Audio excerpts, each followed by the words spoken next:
Hora da entrevista do dia com Denise Campos de Toledo. E nós vamos falar agora de casos envolvendo os ministros do Supremo Tribunal Federal, projetos apresentados pelo governo em defesa do Estado Democrático de Direito. Eu estou aqui com o professor e jurista Walter Maierovitch. Doutor Maierovitch, boa noite. Boa noite, é um prazer. Eu que agradeço a sua presença. E vamos começar falando do caso Alexandre de Moraes, não é? Essa suposta agressão que ele sofreu no aeroporto em Roma.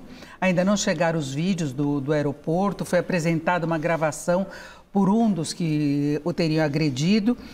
Falo até na edição desse vídeo, mas eu queria saber o caso específico. O senhor acha que o processo está sendo encaminhado da forma correta, a rapidez? Houve, inclusive, a busca e apreensão na casa dos envolvidos?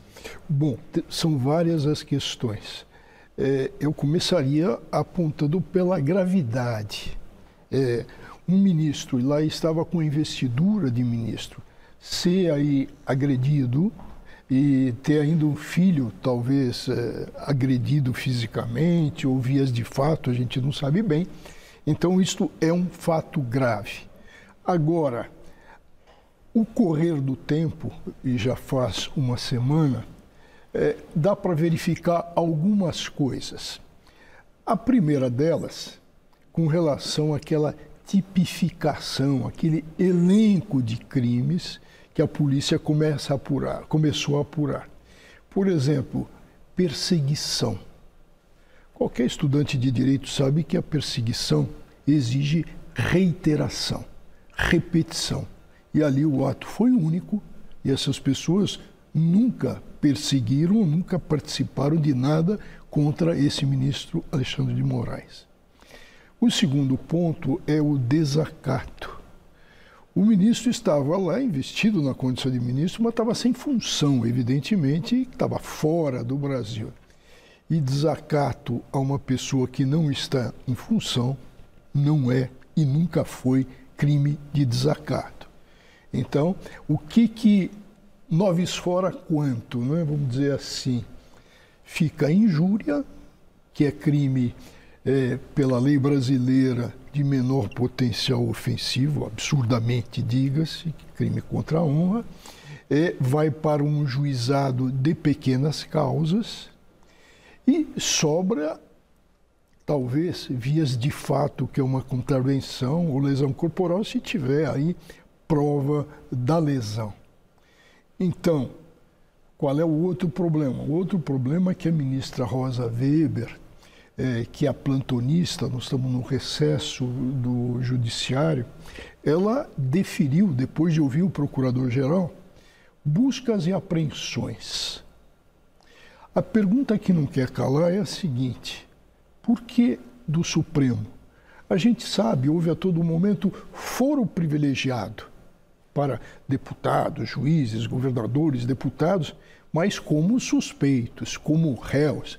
Agora, foro privilegiado a marcar um Supremo com relação à vítima por ser ministro, nada feito. Então, existe aí uma inconstitucionalidade. Talvez se tente ligar com outras agressões ofensivas contra o Supremo, talvez até por isso a busca e a apreensão, mas não havia pressupostos para isso, em princípio. Você coloca num ponto fundamental, com relação a outros fatos, e a polícia cogita de crimes contra o Estado Democrático de Direito. Mas o correr da semana mostrou e está mostrando, pelos relatos que a gente viu, o seguinte, que não houve nada, aspas, orquestrado, preparado. Eles não sabiam, por exemplo, que o ministro passaria pelo aeroporto. Encontraram com ele. Então, não se pode falar, em hipótese alguma, que tenha tido algo contra as instituições, etc., que é outro crime que estava se suspeitando, que cai. E com isso cai também aquilo que o Supremo inventou e que chamou de inquérito judicial, e que é inconstitucional, mas o Supremo não entendeu assim, e que formou assim uma autodefesa do Supremo, aquilo para ele se defender, criar uma situação. Mas cadê aquilo que você disse? O encaixe, a correlação? Não, nenhuma. Perfeito. Então, por isso é que é muito estranho, pega muito mal para o Supremo, gera uma intranquilidade quando se viola um princípio do juiz natural. De repente, para o Supremo vai. E a pergunta também que cabe é a seguinte, que seria aí um absurdo do absurdo. Quem é que conduz esse inquérito judicial por portaria do Supremo? É o Alexandre de Moraes. Quer dizer, ele na condição de vítima, o filho vai para ele mesmo. Exatamente. Quer dizer, são coisas teratológicas. Né? Para nós conseguirmos falar de todos os temas, em relação ao ministro Barroso, as declarações dele, que motivaram inclusive um pedido de processo de impeachment contra ele por parte de alguns parlamentares, ele disse que já enfrentou ditadura, enfrentou o bolsonarismo, falou que vencemos o bolsonarismo, foi a fala dele até respondendo a manifestações de alguns estudantes, né, no evento que ele estava participando. O senhor acha que caberia esse processo de impeachment? De processo de impeachment, jamais. Agora, vamos ao popular, que ele pisou na bola, eu diria que com os dois pés, porque um juiz não pode se manifestar dessa maneira, não pode ser partidário, o juiz fala nos autos, não pode ter esse tipo de tratamento e não pode ir em eventos que, evidentemente, vai ter e que teve motivação política ou partidária. Então, ele errou feio. Alguma punição possível? Aí é um outro ponto. Impeachment não vejo crime de responsabilidade. O que existe ali, na realidade, ele deu uma opinião dele, tá? Então, vamos tirar crime de responsabilidade, impeachment, que é jogo político, isso não. Agora, responsabilidade, você toca num outro ponto, que os franceses usam uma expressão muito particular, que garder les gardiens, quem fiscaliza o fiscal?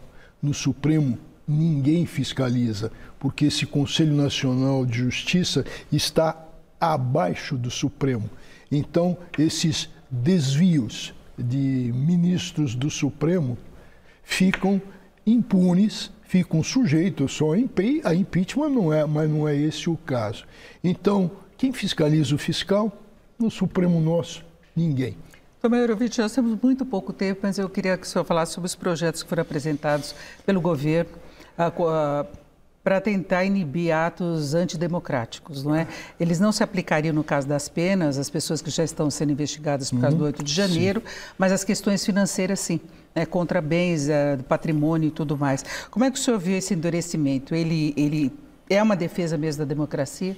Olha, um endurecimento com penas mais graves já ficou comprovado, basta a gente ver crimes hediondos e etc., que não resolve o problema. A política criminal, a criminologia mostra que não é o aumento, mas sim um processo célere e punitivo, em que ocorra a punição efetiva. Isso resolve, e desfalque patrimonial também resolve. Então, essa tentativa do governo de fortalecer ainda mais, isso é importantíssimo, tendo em vista aquilo que a gente assistiu, essa tentativa de golpe de 8 de janeiro. É importante, mas não se pode, evidentemente, exagerar. De repente, ataques a presidente da República virar crime hediondo. Então, isso é o que o Lula fez, na realidade, aspas, jogar para a torcida. E vai ter que passar ainda pelo Congresso. Sim. Eu agradeço muito a participação do professor e jurista Walter Maiorovic. Muito obrigada mais uma vez, uma boa noite. Foi um prazer, boa noite. Com vocês.